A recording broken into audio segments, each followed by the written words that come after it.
Michael will acknowledge that Joe Henderson was a powerful influence on him. I think you can hear that in his playing in some settings. There's a little-known group that Mike went out with on tour in Europe. There are clips on YouTube. It's Herbie, Buster Williams, Mike, and Al Foster playing acoustic jazz tunes. This was a short European tour, sort of in the midst of Mike touring with the Herbie's Directions in Music Band with Roy Hargrove, Brian Blade, and Patitucci. They did a brief few-week tour of Europe and played acoustic jazz swinging with Al Foster and Buster. In that setting, you can hear some of the Joe come out, definitely. Joe Henderson was a little disgruntled because throughout his career, obviously his milestone records were brilliant, but he felt that he wasn't getting the attention that he deserved. I would have to agree with him. I remember interviewing him once for Downbeat after he was it the Musician of the Year or Tenor Sax of the Year? I can't remember which. It might have been Musician of the Year. It was when he started doing the themed albums for Verve, the Joe Beam album and the Miles album and stuff. He was doing these sort of packaged albums that were really great. And so I interviewed him and, I said, well, Joe, how do you feel like being named Musician of the Year? And he's like, could have came a couple of decades earlier. He was a little disgruntled. And part of it was that he felt that specifically, here's what happened. Michael Bourne from WBGO fame and Downbeat did an interview with Joe that was intended to lift Joe's name up and his legacy. In the interview, he was dogging Mike, right? Saying that he copied his shit and Michael ultimately felt that it wouldn't have been right to print this. It would have made Joe look bad, and the point of the article was to lift Joe's name up and strengthen his legacy as one of the greats of all time. So he alluded to it and made a reference to some modern saxophonists are ripping me off, right? So that was sort of shrouded in mystery. And then maybe a month later, I think it might have been Jazz Is, came out with the same interview where Joe named names and they went there. And Mike was crushed by that because he really regarded Joe as a hero. Susan told me that Mike was depressed for a long time about it, months, that he tried to call Joe up and, get it straight. And it very much upset him. And after that moment, in every record that Mike did, Joe's name would be prominent among the people he thanked, along with Coltrane and others.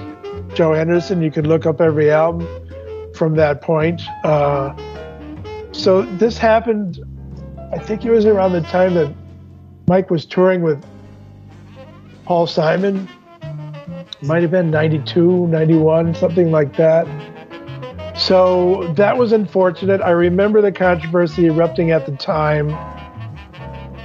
Some people were upset at Joe. Some people who played with Joe told me he forgot about that he was just bitter, because then he got accolades for all those Verve albums that he did, and he was happy. In the moment that he gave that interview, it was I think Michael Bourne's interview came before all those accolades, and he was a little embittered that he wasn't acknowledged, and these young guys were getting all the press. So that's what that was about, and it did upset Mike, and he tried to make it right in phone calls and crediting Joe as an inspiration. But Susan had a line about that really was, I wish I could recall it perfectly. Something like, he forgot about it, but it never stopped hurting.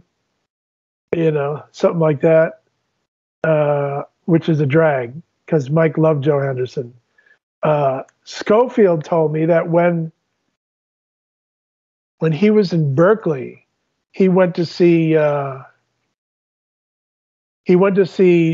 Billy Cobham's band with Mike and Randy and Abercrombie.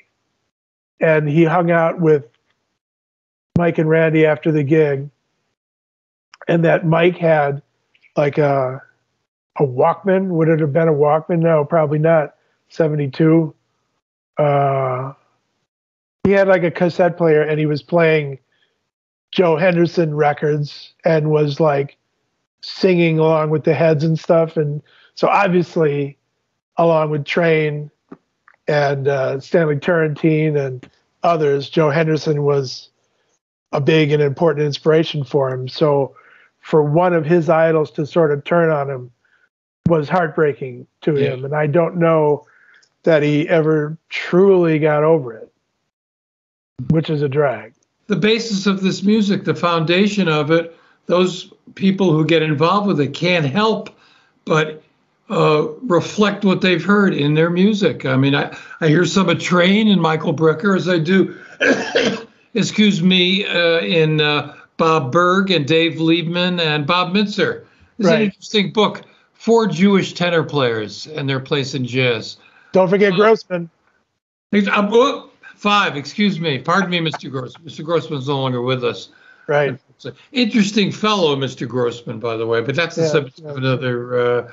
But, let me say something about that, because everybody assimilates stuff, certainly when they're developing, and Mike did take in a lot, but he also brought something of himself that was unique. And I think you can hear it in the context of the Brecker brothers, in the context of his own quartet, quintet, quindectet.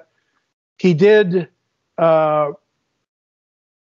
reflect the lineage, certainly, of Train and the Elders, but he put a new twist on it that was uniquely him.